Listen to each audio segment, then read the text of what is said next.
오늘 우리에게 주시는 하나님 말씀은 요한복음 14장 15절에서 24절 말씀입니다. 너희가 나를 사랑하면 나의 계명을 지키리라. 내가 아버지께 구하겠으니 그가 또 다른 보혜사를 너희에게 주사 영원토록 너희와 함께 있게 하리니 그는 진리의 영이라. 세상은 능히 그를 받지 못하나니 이는 그를 보지도 못하고 알지도 못함이라. 그러나 너희는 그를 아나니 그는 너희와 함께 거하시며 또 너희 속에 계시겠음이라. 내가 너희를 고아와 같이 버려두지 아니하고 너희에게로 오리라. 조금 있으면 세상은 다시 나를 보지 못할 것이로되 너희는 나를 보리니 이는 내가 살아있고 너희도 살아있겠음이라. 그날에는 내가 아버지 안에 너희가 내 안에 내가 너희 안에 있는 것을 너희가 알리라. 나의 계명을 지키는 자라야 나를 사랑하는 자니 나를 사랑하는 자는 내 아버지께 사랑을 받을 것이요 나도 그를 사랑하여 그에게 나를 나타내리라. 가룟이 아닌 유다가 이르되 주여 어찌하여 자기를 우리에게는 나타내시고 세상에는 아니하려 하시나이까. 예수께서 대답하여 이르시되 사람이 나를 사랑하면 내 말을 지키리니 내 아버지께서 그를 사랑하실 것이요 우리가 그에게 가서 거처를 그와 함께 하리라. 나를 사랑하지 아니하는 자는 내 말을 지키지 아니하나니 너희가 듣는 말은 내 말이 아니요 나를 보내신 아버지의 말씀이니라.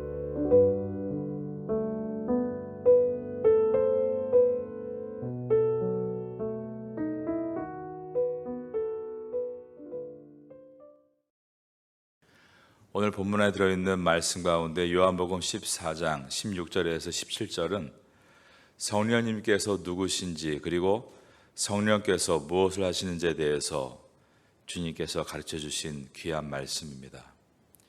이 가르침은 요한복음 13장 31절에서 16장 33절까지 이어지는 예수님께서 잡히시기 직전에 제자들에게 마지막으로 가르치신 소위 고별 담화의 한 부분이라고 할 수 있습니다. 예수님께서 제자들에게 작별하시기 직전에 주셨던 가르침 가운데 성령에 대한 예수님의 가르침이 위치하고 있다는 것을 우리가 주목해 봐야 합니다. 예수님의 마지막 가르침 가운데 매우 함축적으로 그리고 집중적으로 이 성령님에 대한 가르침이 있는 것입니다. 오늘 본문들은 요한복음 14장 16절에서 17절 그리고 14장 25절에서 26절 15장 26절 16장 7절에서 5절에 걸쳐 성령님에 대한 예수님의 가르침이 기록되어 있습니다. 예수님은 제자들에게 예수님께서 이 땅을 떠나신다고 이야기하시므로 제자들이 근심하고 있을 때 내가 이 땅을 떠나는 것은 근심할 일이 아니라 너희에게 유익한 일이라고 말씀하셨습니다. 왜냐하면 예수님께서 이 땅을 떠나셔서 저 천국에서 제자들과 모든 믿는 자들을 위해 영원한 처소를 만들고 계시기 때문이며 예수님께서 이 땅을 떠나시는 것은 하나님의 계획이신 계시의 완성이기 때문이고 예수님께서 이 땅을 떠나시고 남겨진 제자들과 성도들은 고아처럼 버려지는 것이 아니라 또 다른 보혜사 성령께서 오셔서 우리와 영원토록 함께 하시기 때문에 예수님이 이 땅에 떠나시는 것은 성도가 근심해야 될 일이 아니라 성도의 유익한 일이라고 말씀하셨습니다. 예수님께서 성령님을 가르쳐서 또 다른 보혜사라고 요한복음 14장 16장까지 무려 3차례나 보혜사라는 말씀을 사용하십니다. 이것은 예수님 자신도 보혜사라는 것을 의미하는 것입니다. 왜냐하면 성령님을 향해서 또 다른 보혜사다라고 말씀하셨기 때문입니다. 보혜사, 파라클레이토스라는 헬라어를 우리 한자어가 보호하시고 은혜를 주시고 가르치신다라는 의미로 보혜사라고 번역을 했습니다. 나와 함께 가시고 내 주변에서 나의 모든 삶에서 내 안에서 나를 인도하신다라는 의미입니다. 성령님을 또 다른 보혜사라고 할 때 다른이라는 헬라어는 알로스라는 단어입니다. 이 뜻은 동일 종류 안에서 다른이라는 것을 의미합니다. 동일 종류 안에서 다르다. 그러니까 전혀 다른 종류 안에서 다른을 얘기할 때는 헤테로스라는 단어를 사용하는데 예수님은 또 다른 보혜사, 이 다른이라는 단어를 알로스라는 단어를 사용하신 것은 성령님께서 예수님과 존재론적으로 동일한 신적 존재라는 것을 분명하게 말씀하시는 것이었습니다. 요한복음 14장 16절을 보겠습니다. 내가 아버지께 구하겠으니 그가 또 다른 보혜사를 너희에게 주사 영원토록 너희와 함께 있게 하리니. 16절에서 예수님께서 내가 아버지께 구하겠으니 그가 또 다른 보혜사를 너희에게 주사라고 말씀하시고 아래 26절을 보겠습니다. 거기에 보면 보혜사 곧 아버지께서 내 이름으로 보내실 성령이라고 표현하고 있는 것을 보게 됩니다. 이처럼 요한복음 14장 안에는 성부 하나님과 성자 예수님과 성령 하나님이 다 들어있는 영광스러운 삼위일체의 구절이 들어있습니다. 여기에는 삼위일체의 교리가 나타나고 있는 것입니다. 기독교의 신앙 가운데 삼위일체의 교리가 있습니다. 그런데 이 삼위일체의 교리가 사람을 세우기도 하지만 또한 넘어지기도 할 수 있다는 것을 우리가 기억해야 합니다. 왜냐하면 많은 이단들이 이 삼위일체의 교리를 이용해서 사람들을 넘어뜨렸기 때문입니다. 성령님께서 누구신가에 대해서 이야기함에 있어서 삼위일체 제3위 하나님이시라는 것을 이야기하는 것으로 성령님의 가르침은 시작이 되어야 됩니다. 삼위일체의 교리를 완벽하게 설명할 수 있는 인간은 존재하지 않습니다. 삼위일체 하나님, 성부와 성자와 성령 하나님은 서로 독립된 구별된 인격체이신 하나님이십니다. 그런데 성부와 성자와 성령께서 서로 구별된 독립적인 인격체인데도 불구하고 세 분이 아니라 한 분이다. 바로 이것이 삼위일체의 교리입니다.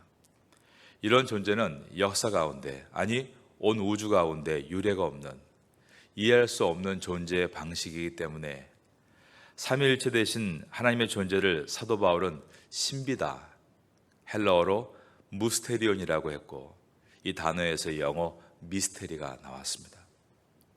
예수님께서 죽은 자 가운데서 일어나신 것을 우리가 믿습니다.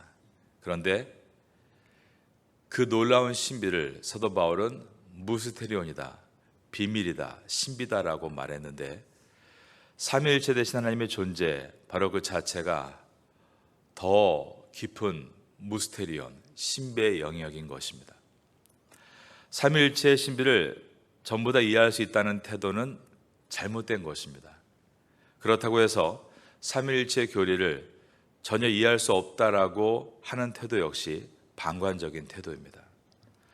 삼위일체 되신 하나님을 이해하는 데 있어서 우리가 필요한 태도는 하나님은 내가 그리고 우리가 그리고 인간이 이해하기에 너무 크신 하나님이시다라는 것을 생각해야 되고 그분은 내 지력과 이성을 완전히 초월하는 존재이시다라는 것을 인정하는 것에서부터 시작해야 됩니다. 그 하나님 앞에서 삼위일체 교리 앞에서 우리가 가져야 되는 그 겸손함, 삼위일체 되신 하나님의 존재는 불가이해한 영광이다. 인간이 도저히 이해할 수 없는 불가해한 영광이 하나님의 존재이다 라는 것을 붙잡고, 그러나 그렇다고 해서 이것을 그냥 모른다, 포기하는 것이 아니라 계속 하나님 말씀을 통해 알아가는 것, 그것이 성도의 모습입니다. 성경은 성자 예수님을 성부 하나님께서 이 땅에 보내셨다라고 기록하고 있습니다. 성자 예수님은 성부 하나님께서 우리를 구원하시기 위해 보내신 존재인 것입니다. 그리고 성령 하나님은 어떤 분인가? 성부 하나님과 성자 예수님으로부터 보내심을 받은 존재라고 성경은 기록하고 있습니다. 성부 하나님과 성자 예수님과 성령 하나님은 그 존재에 있어서는 동등하지만 그 역할에 있어서는 차이가 있는 것입니다. 성자 예수님은 성부 하나님께 철저하게 순종하시고, 성령 하나님은 성부 하나님과 성자 예수님께 철저히 순종하십니다. 이와 같은 역할의 차이와 질서가 삼위일체 하나님 안에 존재하고 있는 것입니다. 성자께서 성부께 순종하고 성령께서 성부와 성자께 순종한다는 것이 성부가 1등이고 성자가 2등이고 그리고 성령께서 넘버 3다, 영화 제목과 같이 말입니다. 그런 뜻이 아닙니다. 그 존재의 우월함과 열등함을 뜻하는 것이 아니라 성부, 성자, 성령께서는 존재적으로는 동등한데 역할의 차이가 있다는 것을 우리에게 말씀하시는 것이고, 이것을 신학적인 말로 존재론적 동일성과 질서적 종속이라고 부릅니다. 성령님은 거룩하신 성삼위일체 하나님의 제3위격에 해당하는 하나님이십니다. 성령께서는 언제나 계셨고 영원토록 계십니다. 성령께서 천지를 창조됐을 때 수면 위를 운행하셨고 구약의 선지자들을 통해서 말씀하도록 하셨으며 오순절 성령 강림을 기점으로 해서 모든 성도들에게 생수의 강처럼 부어지셨습니다.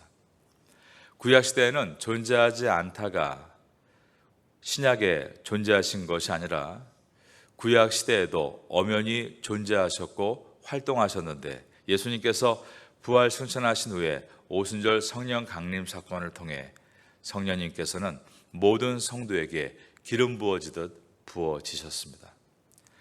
성령의 기름 부어지심은 바로 말세를 의미하는 사건이로서 성령의 기름 부어주심은 예수님께서 이 땅에 다시 오실 때까지 지속적으로 이루어질 사건입니다. 이것이 성경이 말씀하는 성령에 대한 가르침입니다. 성부, 성자, 성령 하나님께서 가지고 있는 역할의 차이는 구원에 있어서 성부 하나님은 구원을 계획하시고 성자 예수님은 구원을 성취하시고 성령 하나님은 그 구원을 우리 각자에게 적용하십니다. 우리가 예수님을 주와 그리스도로 믿게 된 것은 성령께서 그 구원의 계획과 2000년 전에 있었던 예수님의 십자가 사건의 부활과 그 모든 과정을 우리 영혼 속에서 적용해 가시기 때문에 일어나고 있는 결과입니다. 그러니까 구원은 내 의지로 나타나고 있는 것이 아니라 성령으로 말미암아 위로부터 우리에게 임하는 하나님의 선물인 것이고, 그 순간부터 내가 성령의 내주하심을 느끼든 느끼지 않던 그런 내 감정 여하에 상관없이 참된 성도의 심령 가운데 성령께서 내주하시며 떠나지 아니하시고 예수님을 계시하시고 그 예수님을 닮아가도록 성화일을 하고 계신 성실하신 하나님이 바로 우리 성령 하나님이십니다. 그리스도를 나타내시고 그리스도를 닮게 하시는 분 성령께서 그 일을 하고 계시기 때문에 저 여러분에게 소망이 있는 것 아닙니까? 우리가 서로를 비교하면서 더 좋은 환경에서 자라서 더 인격적으로 좋다, 나쁜 환경에서 자라서 결과적으로 저렇게 인성이 나쁘다, 그 정도의 차이가 아니라 하나님의 영이신 성령께서 임하시면 우리 안에 역사하시면서 점점 우리를 말씀의 사람으로 바꾸고 변화시키는데 우린 그것을 성화한다라고 부르는 것입니다. 여러분, 그렇기 때문에 성령님에 대해서 우리가 어떤 비인격적인 힘이다, 에너지다라고 이해하는 것은 불경한 것입니다. 성령님은 하나님이십니다. 성령님께 가까이 나갈 때 성령님과의 관계를 목적으로 나아가야 합니다. 여러분의 문제가 아무리 어렵고 힘들다 할지라도 내 문제를 해결하기 위한 힘을 얻기 위해 성령을 구하는 것이 아니라, 또한 교회가 부흥하기 위해 성령님을 이용하려 하는 것이 아니라 성령님과 인격적인 만남을 갖는 것, 그것이 교회의 목적이고 성도가 이곳에 있는 존재의 목적입니다. 성령님은 우리가 조종하고 이용할 수 있는 it, 혹은 thing, 물건이 아니라 성령님은 인격이시고 성령님은 하나님이십니다. 성령님은 도깨비 방망이가 아니고 성령님은 모든 성도가 경외하고 경배해야 될 지존하신 하나님이십니다.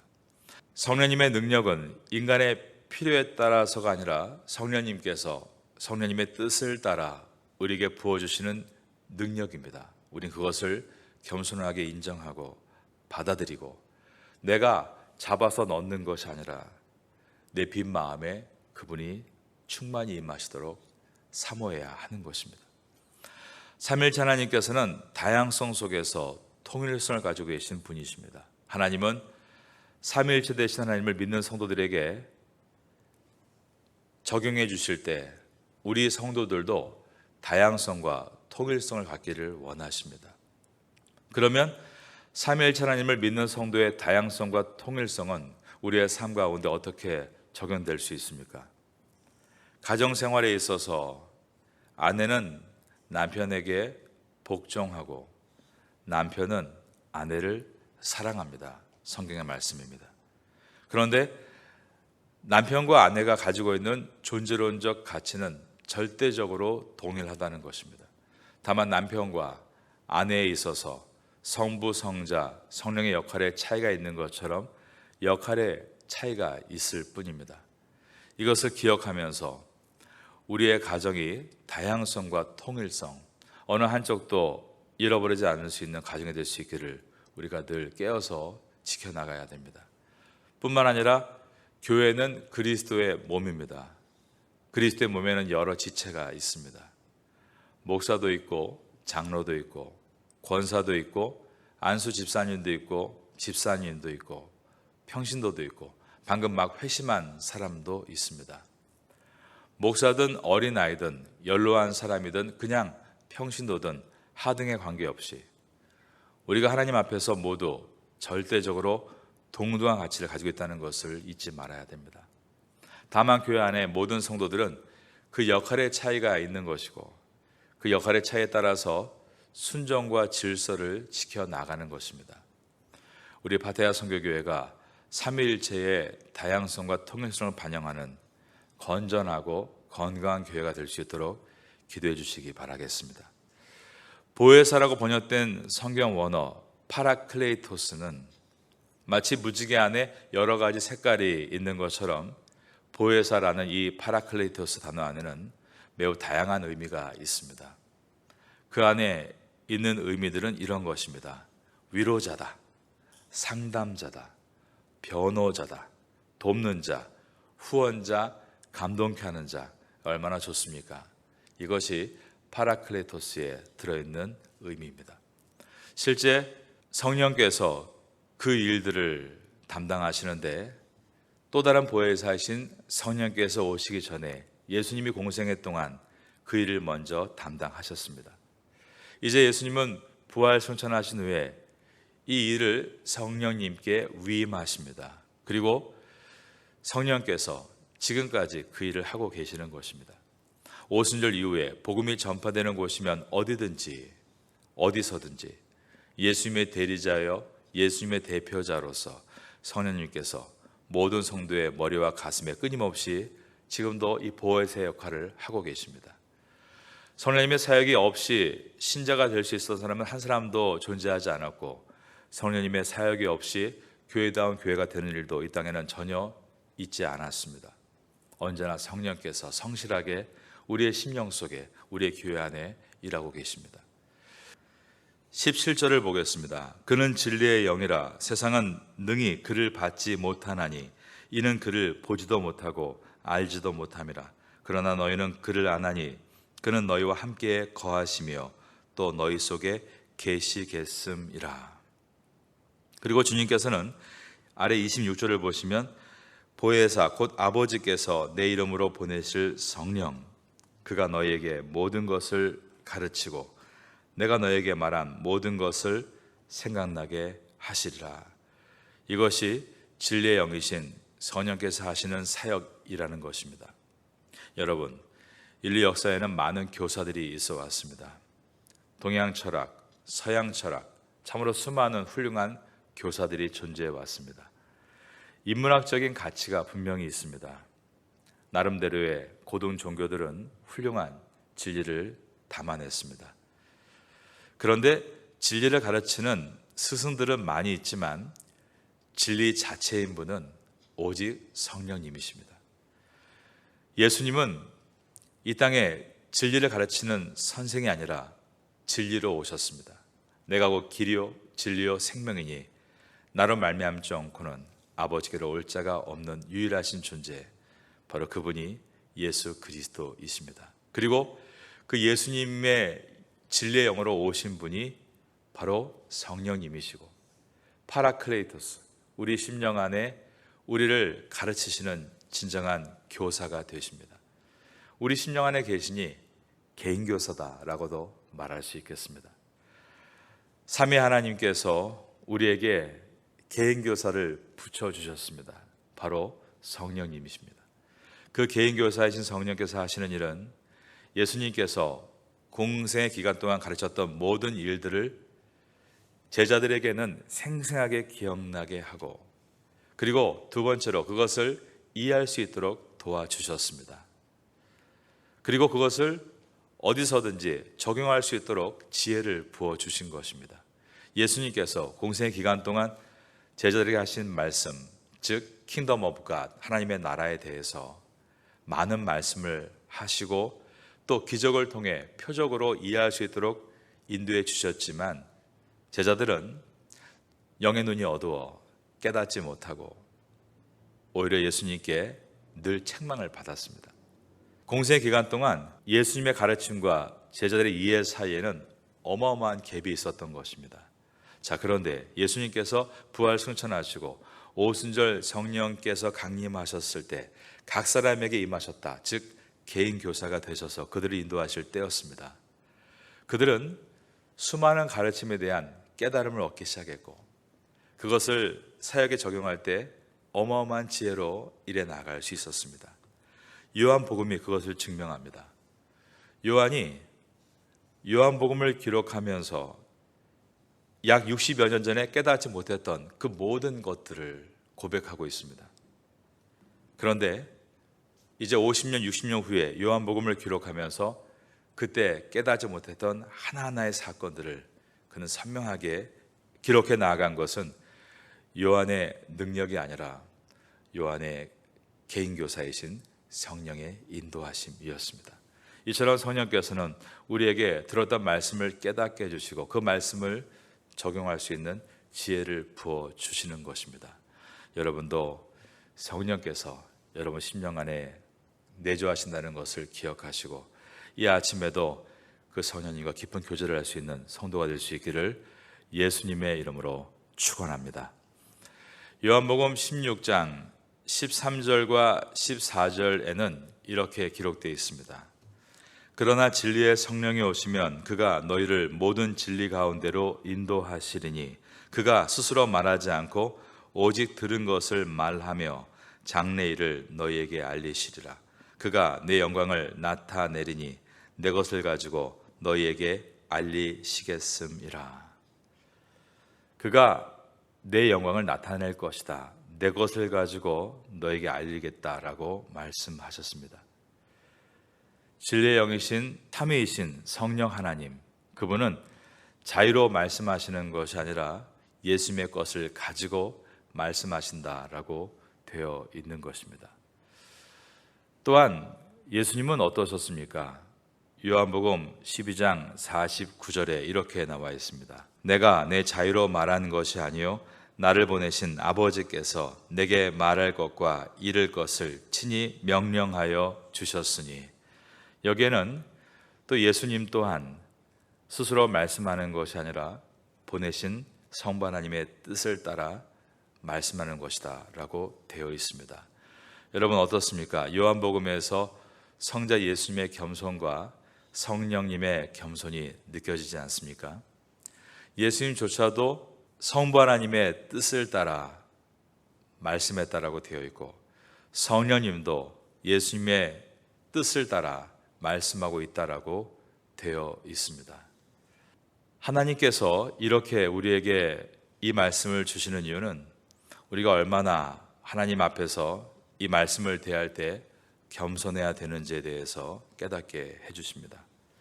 성령의 사람은 말을 많이 하는 사람이 아니라 기도하며 말을 잘 빚어내는 사람입니다. 많은 이단들의 모습 속에서 우리가 깨닫는 것이 있는데 너무 말을 남발하는 것입니다. 성령에 대해서 성경에 말하고 있지 않은 바를 말하고 있는 것입니다. 하지만 성령님조차도 예수님의 하시는 말씀 외에 하지 않으셨다면 우리가 성령의 사람으로 섰을 때 어떠한 모습이 되어야 되는가?